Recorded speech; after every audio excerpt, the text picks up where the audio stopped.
Um, so this video is going to be considerably well. It's about the same length as some of the previous videos, although I'm kind of only doing 3 exercises. Maybe you kind of want to call it 4. Um, I decided to split my workout instead of doing total body once every 4 to 5 days. I decided to try and split it, and I'll do kind of half twice a week, meaning each exercise is done once a week. Starting squats again. So I break my workout into squat, hinge, horizontal push, horizontal pull, vertical push, vertical pull. So on this day, I'm doing my squat, my horizontal push, and my horizontal pull, which so I'm starting with squats. Typically, I always want to start with either squats or deadlifts because it's a little difficult to get myself for those. When I do total body, I do deadlifts third, just because I can't go straight from squats to deadlifts because they're so lower body intensive.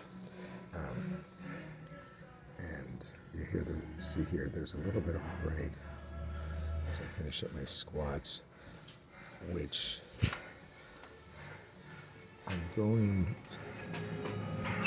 it's going to take me, I think, close to 2 minutes to change the weight.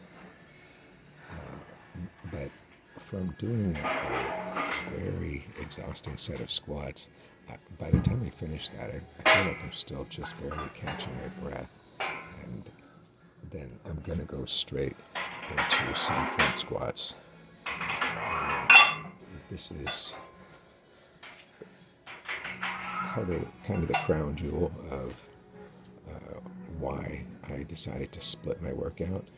Not the only reason, but I'm aware that my squatting style is very hip intensive, kind of leaned over,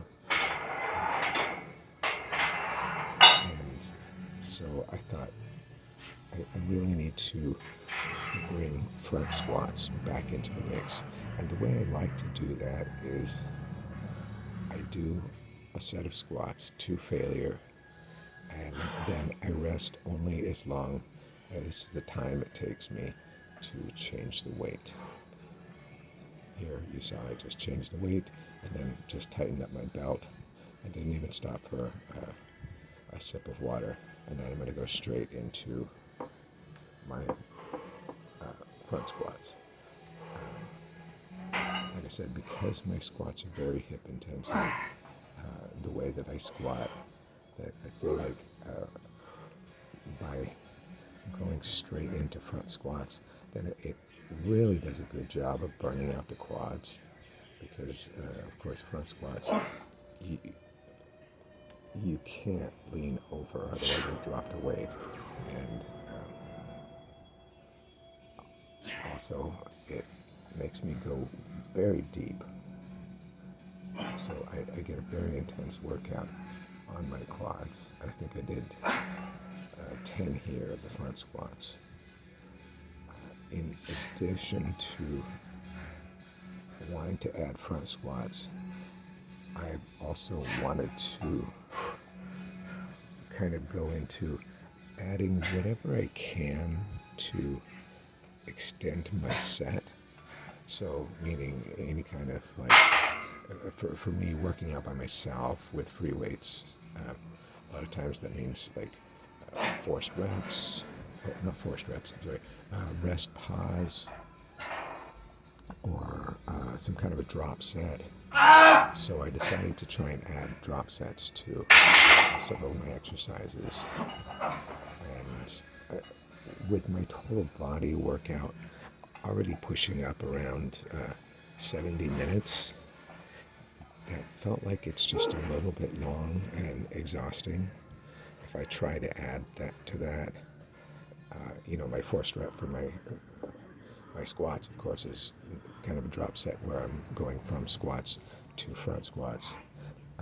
For dips here, I start out with body weight dips, and then I do that to failure. I think I'm getting 5 reps here, and then I'll add a band and then do that to failure, and then add another band. And it takes me about 30 seconds to change bands, which gives me a little bit of time to recover, but not enough to recover completely, as if I were doing like straight, 3 straight sets. And I intend to do a similar thing with my chin-ups, and probably also my overhead press. So in this case, today I do front squats, go dropping straight to, or I'm sorry, back squats, dropping straight to front squats, then dips with a in a drop set fashion, and then I'll go to my Yates row, and I'll try and grind out a couple of rest pause reps with that. My thought process was kind of twofold. When I was on vacation, I was basically doing some kind of a squat or lunge or step up or a Bulgarian squat, just to keep my joints and my body and the muscles, make sure they don't forget what I'm doing. And then I was doing push-ups and pull-ups on any high stationary object that I could find. When we were up in Mammoth, I did them on the back of a staircase.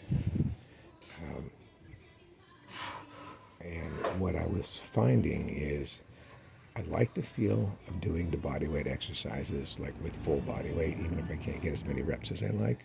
So then I thought, okay, well, if I do drop sets, then I can still get as many reps as I think I need to do, which usually I'm kind of more like to go like in the 8 to 15 range as opposed to, like 4 or 5.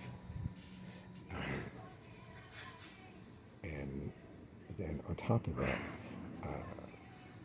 I had seen a video on YouTube of The Rock doing dips, and he, doing it, he had put some chains around his neck, and then he'd go to failure, then drop a chain, then go to failure and drop a chain, and then go to failure with body weight.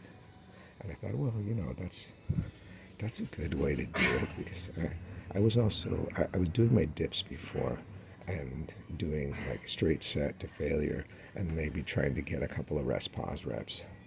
But I still felt like maybe I wasn't hitting things as hard as I possibly could. And so I decided to try this drop set approach. So I'm going to do that for a bit, but it is more exhausting. It does take a little bit longer to get through the set, and it may affect my recovery a little bit more. So I thought, okay, I'm going to split it. So I'm only doing each body part once every 7 days.